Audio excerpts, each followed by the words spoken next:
Hello viewers, আশা করি আপনারা ভালো আছেন। আমি এর আগে দুটো ক্লাস নিয়েছি ইংলিশ লিটারেচারের উপরে। যারা বিসিএস এর প্রস্তুতি নেন তাদের জন্য এই ক্লাস দুটি। এই মুহূর্তে আমি আপনাদের সাথে আগের সেই ধারাবাহিকতায় আরেকটি ক্লাস নিতে যাচ্ছি। In the last class I told you about literature from old time to romantic poetry, and this time I am going to tell you something more and detail about literature and their piece of works from Victorian period to present times. So thank you for joining this session. So let's see the main feature of Victorian poetry. So main feature of Victorian poetry is the conflict between science and religion. বিজ্ঞান এবং ধর্ম এই দুটোর একটা ভীষণ দ্বন্দ্ব ছিল এই সময়টাতে, এবং আমরা দেখি যে এই ভিক্টোরিয়ান পোয়েট্রি মূলত এই বিষয়গুলো আমাদের সামনে নিয়ে আসে। আর ভিক্টোরিয়ান পোয়েটদের মধ্যে ফেমাস ছিলেন Tennyson, Robert Browning and Matthew Arnold. তো আমরা দেখব যে আলফ্রেড টেনিসনের ফেমাস ওয়ার্কগুলো কি। আমরা সবাই জানি তার ফেমাস ওয়ার্কগুলো ছিল ইউলিসিস, ইন মেমোরিয়াম অ্যান্ড লক্সলি হল। আপনারা যারা পরীক্ষার প্রস্তুতি নিচ্ছেন তারা অবশ্যই প্রথম দুটি কবিতা খুব ভালো করে মনে রাখবেন, কারণ পরীক্ষায় এখান থেকে প্রায় কোশ্চেন থাকে। এরপর আসছে Robert Browning. He is also famous for his dramatic monologue.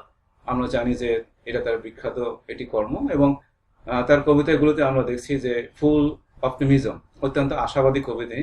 এই জন্য তাকে বলা হয় অপটিমিস্টিক পোয়েট। অ্যান্ড তার ফেমাস কর্মগুলো আমরা দেখি the last duchess, the last ride together and Fra Lippi Lippi. So এই কবিতাগুলো আপনারা আশা করি মনে রাখতে পারবেন। আমরা জানি যে ভিক্টোরিয়ান এরাতে ইংলিশ নভেলের একটি দারুণ বিপ্লব ঘটে, এবং famous novelist of this time were Charles Dickens, then Thomas Hardy, and you know very well পরীক্ষায় ডিকেন্স থেকে প্রায় কোশ্চেন থাকে, এবং তার ফেমাস নভেল হলো David Copperfield, a tale of two cities, then great expectation. পরীক্ষার জন্য অবশ্যই David Copperfield, a tale of two cities and great expectation এই তিনটি উপন্যাসই ভালো করে মনে রাখবেন। Another Victorian novelist was Thomas Hardy, and his famous novels are Far from the Madding Crowd, A Taste of D'Urbervilles, and Jude the Obscure. আপনারা আশা করি প্রথম দুটি মনে রাখতে পারবেন। এরপর আমরা আসছি modern period. After Victorian period we move to modern period, এবং এখানে আমরা জানি famous dramatist, his name is George Bernard Shaw, and his famous plays are arms and the man, man and superman, Caesar and Cleopatra. আপনারা প্রথম শেষের দুইটা মনে রাখবেন। সিজার অ্যান্ড ক্লিওপেট্রা আমরা অনেকেই ইগনোর করি, এটা অবশ্যই হাতে করে ভালো করে মনে রাখবেন। এরপর আমরা আসছি modern poetry, and famous figure is W B. Yeats. He was an Irish and he is also called symbolic poet. আমাদের এই টার্মটা মনে রাখতে হবে, সিম্বলিক পোয়েট।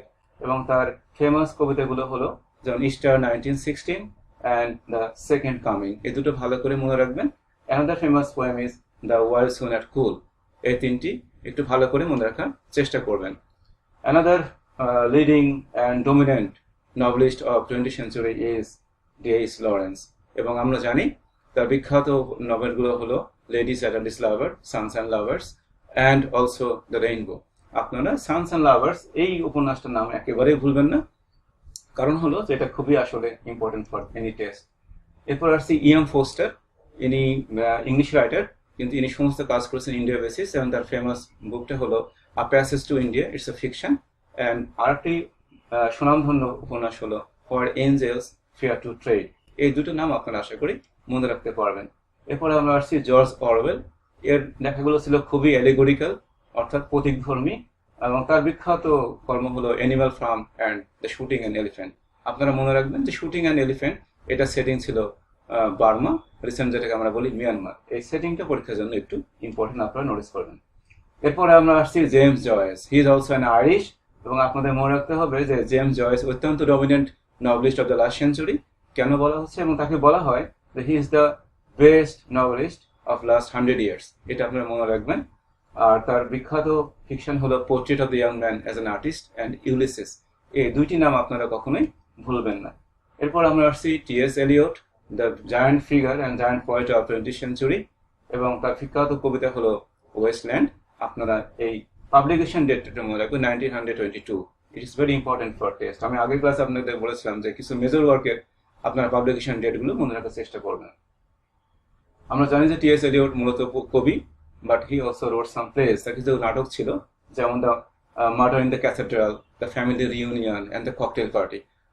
তিনি আসলে ভার্সাটাইল রাইটার ছিল, সব্যসাচী, তো আপনারা এটি একটু মনে রাখার চেষ্টা করবেন। এবার আমরা আসছি যে 20th সেঞ্চুরিতে আমরা দেখি যে ফেমিনিস্ট একটা মুভমেন্ট গড়ে ওঠে, এবং ফেমিনিস্ট রাইটারদের মধ্যে অতি প্রমিনেন্ট ছিলেন ভার্জিনিয়া উলফ, এবং তার বিখ্যাত ফিকশন হলো মিসেস ড্যালোয়ে, এটির উপন্যাস to the lighthouse and a room of one's own. Room of one's ওনটা হলো তার একেবারে ফেমিনিস্ট রাইটারদের মধ্যে একটা অন্যতম সৃষ্টি, এবং এটি একটা প্রোজ, এটা আসলে উপন্যাস না। এই ক্যাটাগরিটা একটু আপনারা মনে রাখার চেষ্টা করবেন। এরপর আসছে উইলিয়াম গোল্ডিং। 20th সেঞ্চুরিতে খুব বড় মাপের যে সমস্ত উপন্যাস নিয়ে মুভি হয়েছিল তার মধ্যে এটি একটি, এবং তার ফেমাস উপন্যাসটি ছিল লর্ড অফ দ্য ফ্লাইজ, শিশুদের নিয়ে। এবং তিনি দেখিয়েছিলেন যে সিন, ইভল অ্যান্ড গুড, এই কোয়ালিটি মানুষের ইনবর্ন, এই বিষয়টাই গোল্ডিং এর ওয়ার্কের ভিতরে আমরা দেখি যে উঠে আসে। তো আমরা এতক্ষণ দেখলাম English writers, those who born in England, তাদের কর্মগুলো আমরা দেখলাম। এখন আমরা মুভ করব যে ইংলিশ রাইটার্স ইংল্যান্ডের বাইরেও অনেকে লিখেন, যেমন আমেরিকান ইংলিশ রাইটার্স আছেন, আফ্রিকান আছেন, ইন্ডিয়ান আছেন, এই বিষয়গুলো আমরা এখন আস্তে আস্তে দেখবো। তো আমেরিকান রাইটারদের মধ্যে আমাদের প্রথমে নাম আসে রবার্ট ফ্রস্ট। তাকে বলা হয়, মনে রাখবেন যে he is the American national poet, and তার ফেমাস কবিতা আপনারা জানেন সবাই, mending wall verses, the road not taken and stopping by wood in snow evening. এবং আমরা জানি যে এখান থেকে আমরা প্রায় কবিতা লাইন বলে থাকি, the woods are lovely dark and deep and my is to go I before I sleep etcetera etcetera. তো কোটেশনের জন্য রবার্ট ব্রাউনিং এর stopping by wood on snow evening এই কবিতাটা খুবই ইম্পর্টেন্ট, আপনারা খেয়াল করবেন। এরপরে আমরা আসছি আর্নেস্ট হেমিংওয়ে, তার famous books old man and the sea, a farewell to arms and the sun also rises. তো এগুলো কিন্তু উপন্যাস। আপনারা মনে রাখবেন যে Ernest Hemingway, he was a very dedicated fiction writer of American fiction writer and leading novelist. এরপর আমরা আসছি এডগার অ্যালান পো, তিনি ছোট গল্প লেখক, and his famous short stories are tell tell a heart and the raven. Tell tell a হার্টটা খুব ইম্পর্টেন্ট, আমাদের দেশে অনেক ইউনিভার্সিটিতে পড়ানো হয়।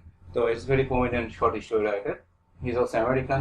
দেন you know Mark Twain, he is very dominant American fiction writer. His famous books are The Adventure of Tom Sawyer and The Adventure of Huckleberry Finn. So he is also very prominent. এই নাম দুটো mark Twain সম্পর্কে পড়লে মনে রাখবেন। এরপর আমরা আসছে Walt Whitman, the giant American poet, এবং তাকে বলা হয় ন্যাশনালিস্ট পোয়েট। তার কবিতার মাধ্যমে he tried to mitigate the racial issues in American. তো এটা আমরা মনে রাখবো। আর তার দুটো বিখ্যাত কাব্যগ্রন্থ আপনারা মনে রাখবেন, একটি হলো leaves of the grass and the song of myself. Song of myself অত্যন্ত ন্যাশনালিস্ট একটি কবিতা, আপনারা মনে রাখবেন। স্বদেশ প্রেম এবং মানুষের ভিতরে যে ভালোবাসা, এই বিষয়টা নিয়েই তিনি কিন্তু সংস অফ মাইসেলফ রচনা করেছেন। এরপর আমরা আসছি Arthur Miller, is a very famous dramatist and his famous book is the death of salesman.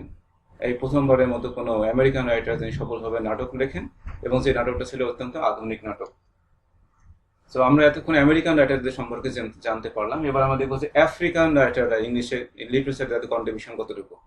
তো সে বিষয়ে আমি বলছি যে ওল সোয়িঙ্কা, তিনি কিন্তু নাইজেরিয়ান এবং ভেরি অ্যান্ডোজিনাস। তিনি নাইজেরিয়ান বিষয়গুলো নিয়ে তার নাটকে এনেছেন, এবং তার বিখ্যাত দুটি নাটক আপনারা মনে রাখবেন, dance of the forest and the lion and the Jewel. পরীক্ষায় এর বাইরে আসলে থাকে না, এই দুটো আপনারা খুব ভালো করে মনে রাখবেন। আরেকজন দেখেন চিনুয়া অ্যাশবি, তিনিও অত্যন্ত বিখ্যাত, থিংস ফল অ্যাপার্ট। এখন পরীক্ষায় কোশ্চেন খুলে দেখবেন এই নামটি চলে এসেছে। He is also an African writer. এবার আমরা চলে আসি বাড়ির কাছে, হ্যাঁ, close to us, Indian English writer. আমরা অনেকেই জানি, অনেকে জানি না, কিন্তু this are the very major figures in world English literature. That is V S Naipaul, আপনারা জানেন। তার বিখ্যাত উপন্যাস হলো a house for Mr Biswas, এটা। আর এরপর আমরা আসছি অমিতাভ ঘোষ, যেটা সারা পৃথিবীতে পড়ানো হয় তার লিটারেচার ওয়ার্কগুলোকে। The circle of the season, the shadow lines, the Calcutta chromosome and the glass palace. তো glass palace, the shadow lines, এই দুটো অত্যন্ত মেজর ওয়ার্ক। আশা করি আপনারা এই দুটো মনে রাখার চেষ্টা করবেন। এরপর আসছে আর কে নারায়ণ, স্বামী and friends, the dark room and the English teacher. So the Swami and Friends, The Dark Room and English Teachers, the three books are equally important for your test. আপনারা একটু মনোযোগ দিয়ে পড়বেন, আশা করি মনে থাকবে। এরপরে আমরা আসছি ইন্ডিয়ান ফেমিনিস্ট রাইটারদের মধ্যে অন্যতম লিডিং হলো অরুন্ধতী রায়। তার বিখ্যাত বই আপনারা সবাই জানেন, the god of small thing, এবং তিনি মূলত ইন্ডিয়ান, কিন্তু he is famous English writer. এবার আমরা আসছি আমাদের বাড়িতে বাংলাদেশে। আমরা দেখি বাংলাদেশে কোনো রাইটার আছে কিনা। আমরা জানি we have two writers, one is poet and that is novelist. Our Kausar Hamidul Haq, he is a famous English poet, and his famous two poems are Old on a Lungi. Lungi নিয়ে অনেক সাধারণ কবিতা তিনি লিখেছেন, এবং poor man eating, এই দুটো কবিতাই সারা পৃথিবীতে টেক্সট হিসেবে পড়ানো হয়। আপনারা এই দুটো মনে রাখবেন। আরেকটি বিষয় হলো Tahmima Anam, recent world literature, তার একটি লিডিং রোল আছে, আপনারা সবাই জানেন, good Muslim, the golden age, etcetera, the famous words. তো অ্যাকচুয়ালি লিটারেচারের এই বিষয়গুলো আপনারা অবশ্যই মাথায় রেখে যাবেন। আশা করি আমাদের 3টি ক্লাস আমরা যে লিটারেচার সম্পর্কে আপনাদেরকে আমি বোঝানোর চেষ্টা করেছি, যে কতগুলো স্পেসিফিক বিষয় আপনারা অবশ্যই জানবেন। আমি যেগুলো বললাম এগুলো না জেনে একেবারেই পরীক্ষার হলে যাবেন না, তাহলে কষ্ট পেতে পারেন। আর ভালো নম্বরের জন্য অবশ্যই ভালো বইটা খুবই দরকার।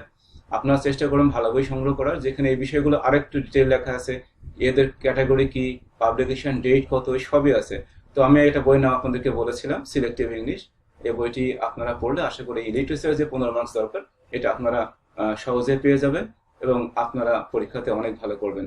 এর পরের সেশনগুলোতে আমি আপনাদেরকে বিসিএস ইংলিশের যে গ্রামাটিক্যাল অ্যান্ড ভোকাবুলারি যে অংশগুলো আছে, সেগুলো নিয়ে আপনাদের সমস্যাগুলো আছেন, আগামী সেশনগুলোতে আমি আপনাদের সাথে স্পেসিফিক গ্রামাটিক্যাল ইস্যুস এবং ভোক্যাবস নিয়ে কথা বলবো। আশা করি আপনারা সেই সেশনগুলো আমার সাথে আছেন, থাকবেন এবং আমাদের এই কর্মকে উৎসাহিত করবেন। Thank you very much to attend this session. Thank you very much.